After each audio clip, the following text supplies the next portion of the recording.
Bien, tras su rechazo de la Cámara Baja, el gobierno anunció que en marzo repondrá con suma urgencia el proyecto que busca endurecer la ley del tabaco al prohibir fumar en todos los recintos con espacios cerrados.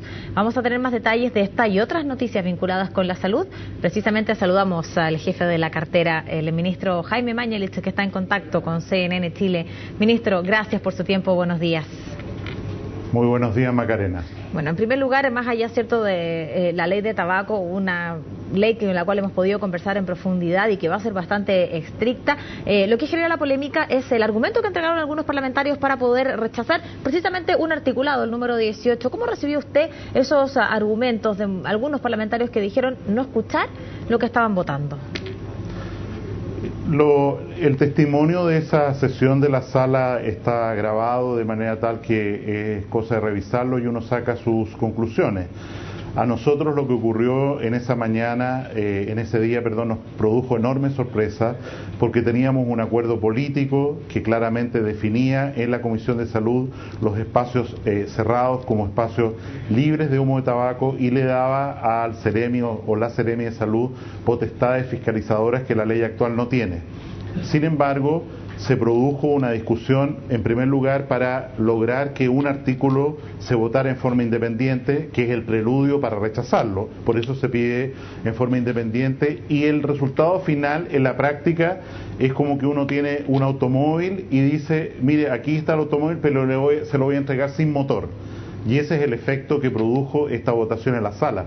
Vale decir, el proyecto se transforma en algo que no tiene fuerza, que es inútil, y en ese sentido nos parece una mala señal, porque había un acuerdo. Y en segundo lugar, segunda sorpresa, cuando las redes sociales, porque hay que ser transparente en esto, honestos, cuando las redes sociales, los medios de comunicación empiezan a preguntarse ¿qué pasó aquí? ¿Por qué se votó de esta manera? Los parlamentarios, algunos de los cuales incluso tomaron la palabra, hicieron discurso, explicitaron su posición en esta materia en aquel día, dicen, mire, en realidad no entendí de qué se votaba, ¿no? Yo creo que esa cosa es muy complicada y entiendo que hay una cierta confusión en la ciudadanía en esta materia. ¿En alguna oportunidad hemos tenido la posibilidad de seguir de cerca una votación al interior del Congreso? Usted también ha estado presente, no en solo sino en varias, votaciones al interior de la Cámara Baja.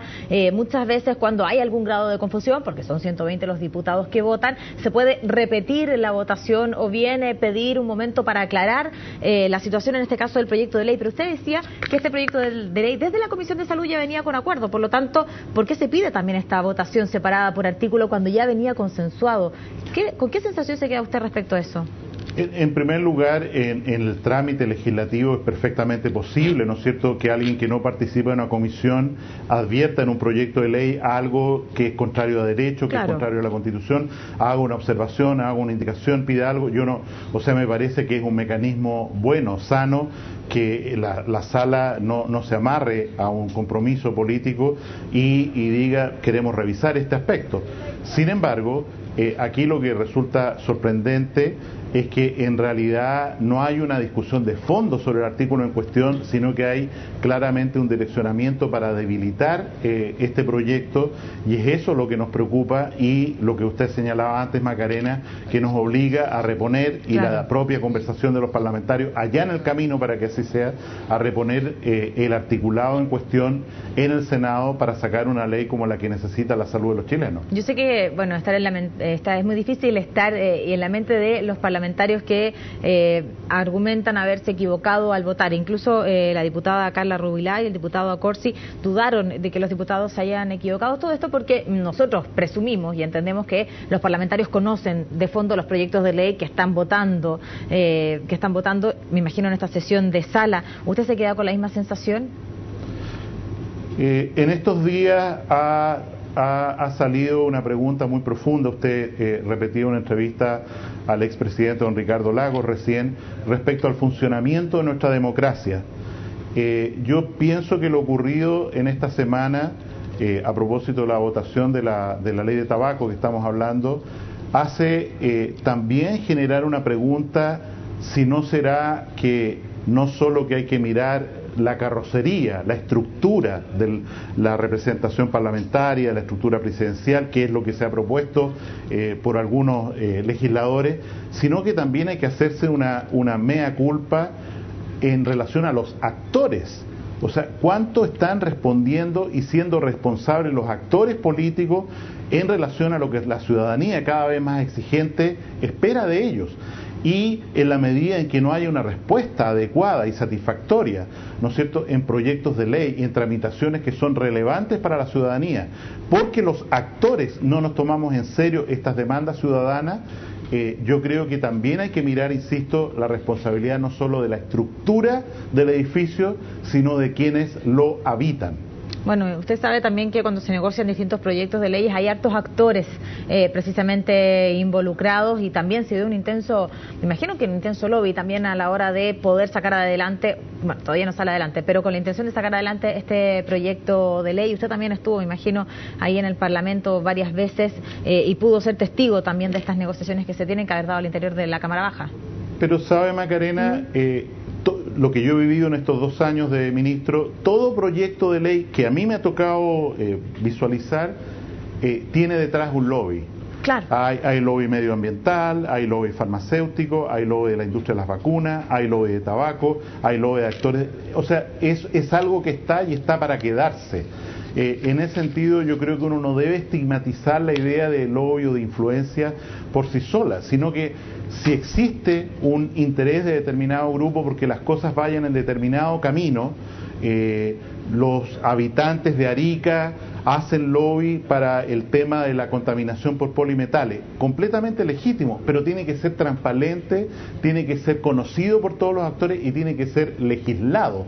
O sea, ¿cuándo es el problema? Cuando hay transferencia de dineros oculta, cuando se financian campañas políticas, cuando efectivamente se contratan actores que aparecen como representando un determinado interés y no transparentan que están representando otros intereses, ahí es grave. Y en ese sentido creo que hay una pregunta respecto a si no es necesaria una legislación mucho más clara respecto a este tipo de influencia en la construcción o en el proceso de construcción de la ley.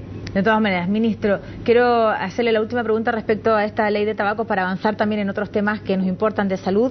Y la última pregunta no apela a su condición de político ni de ministro, sino a su condición de médico, porque hace algunos meses atrás, sentado en esta mesa de trabajo, usted hablaba también de esta ley de tabaco y de lo importante que es para la salud de los menores, de la familia y de todos, en realidad, el poder sacar adelante esta iniciativa legal. Usted cifraba que a fines del año que recién pasó ya podía estar lista, todavía hay que dilatarlo al menos para la vuelta del receso parlamentario.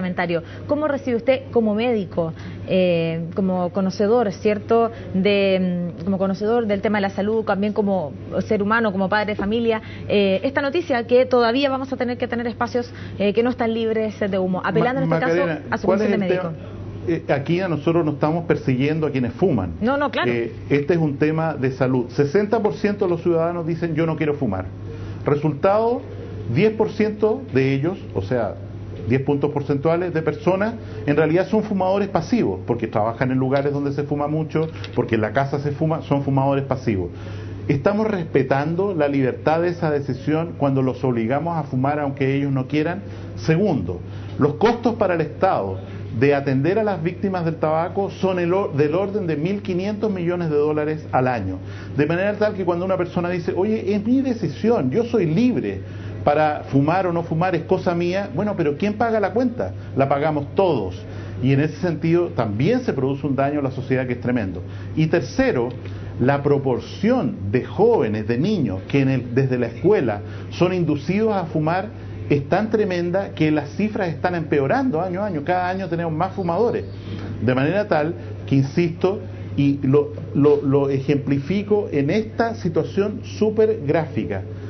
La mujer mesera que no sabe que está embarazada y que trabaja en un lugar restringido para fumadores, sirviendo, ¿no es cierto?, cerveza, sándwiches, lo que fuera, en un bar. ¿Estamos dispuestos a aceptar el daño potencial de ese feto y no protegerlo por una ley que dice los trabajadores de estos lugares no pueden estar y no pueden ser víctimas del tabaco? Y en ese sentido, cuando usted me pregunta por mi opinión personal, exacto, es una opinión de decepción. porque al final de cuentas, ¿no es cierto?, aquí hay un esfuerzo financiero para sostener el Parlamento, para apurar las leyes, en fin, y resulta que demora. ¿Y cuáles son las consecuencias?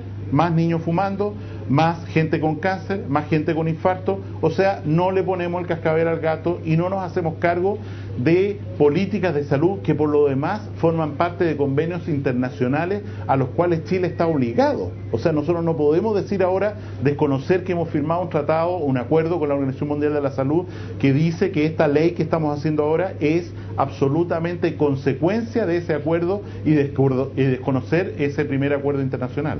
Ministro, sabemos que en febrero hay receso parlamentario, en marzo, ¿cuál va a ser el esfuerzo que va a tener que realizar, en este caso su cartera, para poder reponer este artículo, como dice usted, ¿cierto?, que es el motor del auto, para que pueda transformarse en ley? Hay que seguir el trámite legislativo, ir a la Comisión de Salud del Senado, que ya ha discutido mucho sobre esto, incluso ha recibido diferentes actores. Nosotros queremos aspirar, comprometernos a que vamos a hacer todos nuestros esfuerzos para que este gran proyecto de salud para todos los chilenos, sobre todo para las mujeres y para los niños de Chile, esté aprobado y sea ley a mitad de año, como es el deseo del presidente de la República cuando le puso urgencia suma a esta discusión. Ministro, quisiera avanzar en otros temas también vinculados con su cartera. El primer CIMSE de salud, ¿de qué se trata este? Vamos a cambiar drásticamente de tema para también conocer otras áreas. ¿De qué se trata este CIMSE de salud que ya se va a aplicar?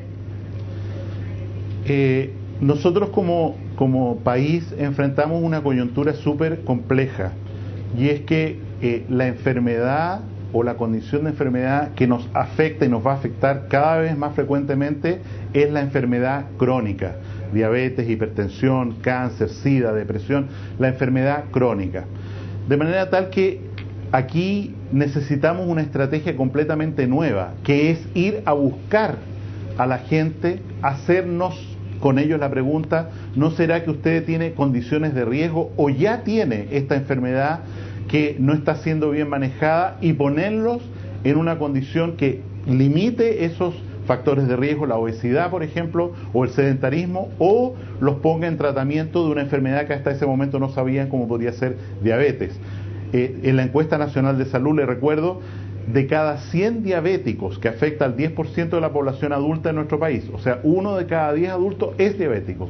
De cada 100 diabéticos, solamente 40 saben que lo son, y el 60% restante no tiene la menor idea y por lo tanto no tiene ninguna posibilidad de protegerse de las graves consecuencias de ceguera, daño renal, problemas arteriales que esta enfermedad conlleva. Entonces, ¿de qué se trata este examen preventivo de salud? De ir donde los adultos y garantizar que van a tener un examen preventivo, todos ellos, de manera tal de identificar estos factores y si aparecen, ¿no es cierto?, ponerlos en tratamiento para sacarlos de obesidad, de tabaco, consumo exagerado de alcohol o lo que fuera. Y el otro componente es que nosotros hemos tenido una gran política pública durante muchos años, que es el control del niño sano, el control del niño hasta los 6 años, y toda mamá, toda madre sabe que lo lleva al consultorio, que lo vacunan, que lo pesan, lo miden y se detectan factores, pero después de los 6 años ese control se pierde. Queremos extender este control del niño sano al joven sano hasta los 18 años. Y no solo en los consultorios, sino también en centros del Instituto Nacional de la Juventud o en la propia escuela, de manera tal de detectar factores como lo que estamos mencionando, que el joven está fumando mucho, que bebe en forma imprudente todos los fines de semana, o que tiene elementos ya establecidos de obesidad, para sacarlos de esa condición de manera tal de efectivamente garantizar a esta generación del bicentenario, por así llamar, que tiene las mejores probabilidades de hacer una vida adulta libre de enfermedad, o si tiene alguna enfermedad, con un buen tratamiento que limite sus complicaciones. De manera tal que cuando estamos hablando de este CIMSE de salud, que el nombre no es correcto porque CIMSE está en el ámbito de la educación, de lo que estamos hablando es de una búsqueda de un examen activo, preventivo, obligatorio y gratuito para toda la población adulta y de jóvenes, que permita, insisto, detectar enfermedades a tiempo precozmente y poner a estas personas en tratamiento para prevenir sus complicaciones. Ministro, la última pregunta guarda relación con el tema de los trasplantes, porque, bueno, la familia Cruzat ha sido un ejemplo y un emblema respecto al tema de los trasplantes. Hace un par de años atrás ya sabemos el caso de Felipe y ahora su hermano José Cruzat, que satisfactoriamente pudo conseguir este trasplante al corazón, pero que es un sueño y un anhelo que no todos logran conseguir. ¿Cuáles son sus metas respecto a este tema, al menos para este año? La tecnología del trasplante de órganos es algo que está establecido en Chile para quedarse y es, por supuesto, desde el punto de vista de la equidad, un tratamiento que tenemos que ofrecer a todos los ciudadanos que lo necesiten sin distinción de ninguna naturaleza, solo en mérito de su condición de salud. Hoy día tenemos centros asistenciales públicos y privados que son perfectamente capaces de hacer trasplantes con resultados comparables a los mejores centros extranjeros. Tenemos búsqueda y procuramiento de órganos manejados del Ministerio de Salud, lo que ha significado un repunte en la donación y en el número de trasplantes durante el año recién pasado en relación a los años anteriores, de manera que estamos bien encaminados. Tenemos una ley que genera financiamiento, que genera esta responsabilidad para el Ministerio. ¿Dónde estamos en problema? Necesitamos más voluntad de donación. Y yo sacaría este tema de la discusión legal, que es un apéndice, si se quiere, de segundo nivel respecto al tema esencial. El tema esencial es que toda persona adulta le diga a su familia: mira, en el caso de que yo tuviera una situación en la que pudiera, desgraciadamente, fallecer y ser donante de órganos, por favor, déjenme ser generoso, déjenme darle vida a otras personas, déjenme ser solidario de manera tal de poder participar en esta verdadera resurrección, en este verdadero nacer de nuevo, que es recibir un trasplante de órganos.